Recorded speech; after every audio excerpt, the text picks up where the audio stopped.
ہونا تو یہ چاہیے کہ دوسرے اداکار اور اداکارائیں دیکھ کے عبرت حاصل کریں کہ بھائی کتنی ہی فٹنس کر لو. یہ لوگ تو کروڑوں روپے اپنی فٹنس پہ خرچ کرتے ہیں. مجھے کسی نے بتایا تھا کہ کوئی اداکارہ پتہ نہیں 2 کروڑ روپے اس کی صرف سالانہ اس پہ ڈسٹیمپر پہ خرچ ہوتے ہیں. 2 کروڑ یا پتہ نہیں 1 کروڑ ڈسٹیمپر پہ, میک اپ پہ, یعنی کہ بھائی دیکھنے میں کیا نظر آئے, اٹریکٹیو. تو جب تک وہ اٹریکشن ہوتی ہے دنیا سلوٹ کرتی ہے, ان کے گانے سنتی ہے, دنیا کہتی ہے واہ واہ واہ. کہیں گزر جائیں تو جھک جھک کے لوگ کوشش کرتے ہیں ان سے سلام کریں, آٹوگراف لیں, ان کے ساتھ اپنی سیلفیاں بنائیں. اب بناؤ نا اس راکھ کے ساتھ اپنی سیلفی ہے بھائی. اب اس سے وہ مر گئی تو بغلگیر ہو نا اس سے. جو جنازہ جب پڑا ہوا ہے تو بولو نا کہ میں اس کی فلمیں بڑے شوق سے دیکھتا تھا, میں بھی اس کے ساتھ ہی لیٹوں گا, مجھے بھی قبر میں اس کے ساتھ لے کے جاؤ. غیر مسلموں کے ہاں تو میت کا عجیب ہی حال ہوتا ہے. ان کے تو بہت خطرناک, جب جلانے کا منظر میں نے یوٹیوب پہ دیکھا, بعض مردے جو ہندو لوگ جلاتے ہیں تو اتنا وحشتناک منظر. اس پہ نیچے کسی کے کمنٹس تھے, الحمدللہ علی نعمت الاسلام, تمام تعریفیں اس اللہ کے لیے جس نے ہمیں مسلم بنایا. اپنے باپ اپنی ماں کے ساتھ ایسا وحشیانہ عمل کرنا, اس کو اپنے سامنے جلا دینا. تو عبرت ہونی چاہیے, مگر عبرت کے اس موقع پر عبرت بولو بھائی نہیں ہوتی, اور بغاوت پھیلتی ہے. لوگ ان کی تعریفوں میں زمین آسمان کے قلابے ملاتے ہیں.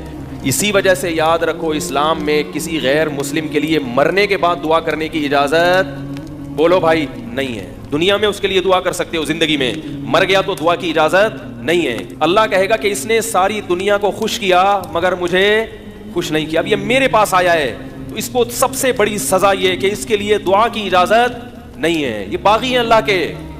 جب تک غیر مسلم زندہ ہے امکان ہے کہ توبہ کر لے گا, اس لیے آپ اس کو برا بھلا مت کہیں. مر گیا اب نہیں, بغیر توبہ کے چلا گیا تو اللہ نے کسی کو 40 سال مہلت دی, کسی کو 50 سال, کسی کو 60 سال, ساری زندگی ساری دنیا کا خیال. مگر جس نے پیدا کیا اس کے لیے کیا کیا آپ نے؟ اس پر ایمان ہی نہیں تھا, کرتے کیا آگے اس کے لیے؟ عبرت کی بات ہے, اللہ عبرت کا نشان بنا دیتے ہیں. مگر افسوس موت کا یقین ہم سب کو ہے کہ مرنا ہے. اتنی ترقی کرتے کرتے آسمان کی بلندیوں تک پہنچو اور دھڑام سے نہیں, ختم, ایک لمحے میں سب کیا ہو گیا, ملیا میٹ ہو گیا. لیکن عبرت کی آنکھیں انسان کی اندھی ہو چکی ہیں. لوگ بتا رہے ہیں کہ بجائے عبرت ہونے کے اور اس کے ایصال ثواب کے لیے اس کے گانے چلائے جا رہے ہیں. بھائی محترمہ ایسے ناچتی تھیں, ایسے گاتی تھیں, یہ ان کی مشہور فلمیں ہیں, اس سے اس کی راکھ کو کوئی فائدہ ہوگا؟ تو بتانے والے بتا رہے تھے کہ بہت مشہور تھی اور بہت دنیا میں اس کے گانے وانے چلے, لیکن اچانک مر گئی. تو میں نے کہا اب تو لوگوں کو بڑی عبرت ہوئی ہوگی, یار کتنی دنیا کمائی اس نے, عزت کمائی, اور وہ عزت 1 منٹ میں بولو بھائی خاک میں مل گئی. اداکارہ ہوگی تو ظاہر ہے خوبصورت بھی ہوگی. تو یاد رکھیں سکون اور اطمینان اللہ نے خواہشات کی تکمیل میں نہیں رکھا.